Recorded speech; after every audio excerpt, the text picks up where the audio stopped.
On the day of our wedding anniversary, I found out I was pregnant. I slipped through the rain to the private lounge where Daryl was spending the evening, wanting to surprise him. Outside the door, through the gap left ajar, I heard him talking with his friends about a surprise he had planned for our wedding. Josephine still has no idea she's been sleeping with both of us.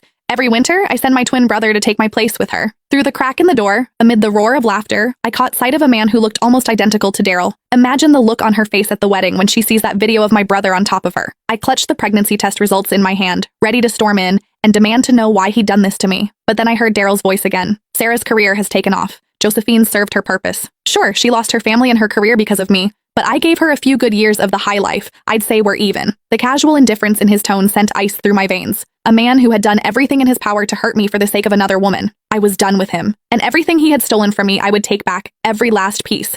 Inside the private lounge, the men kept egging each other on. Come on, Daryl, you've lost 3 rounds of dice in a row.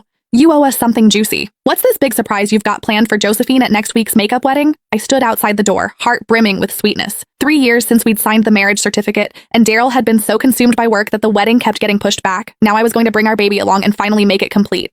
Ha! Bro, Josephine is such a fool. She has absolutely no clue you've got an identical twin brother. What do you guys think? If she finds out at the wedding that the man keeping her warm every winter was actually me, and then she sees our little bedroom video, will she lose it right there on the spot? The laughter inside swelled even louder. My legs buckled, and I nearly collapsed. I stepped forward, pressed myself against the doorframe, and peered through the gap. Beside Daryl sat a man with the exact same face. Daryl leaned back on the sofa and clapped him on the shoulder. Vincent Sanchez, I owe you for these past 2 years. Your visits made it possible for me to be with Sarah. The man exhaled a stream of smoke, the haze blurring his features.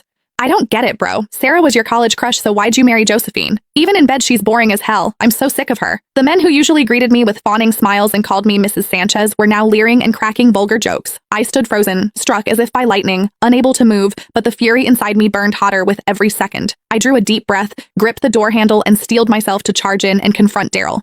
Then the words from inside stopped me dead. I was only ever with her for Sarah's sake. At the sound of that name, my fingers tightened around the pregnancy report until the paper crumpled. There was a tenderness in Daryl's voice I had never once heard before. Sarah went abroad right after college to chase her dream of becoming a jewelry designer. By the time I wanted to go find her, she'd gotten married. Later, when the international jewelry design competition came around, Sarah was so anxious about Josephine entering the same contest that she couldn't sleep.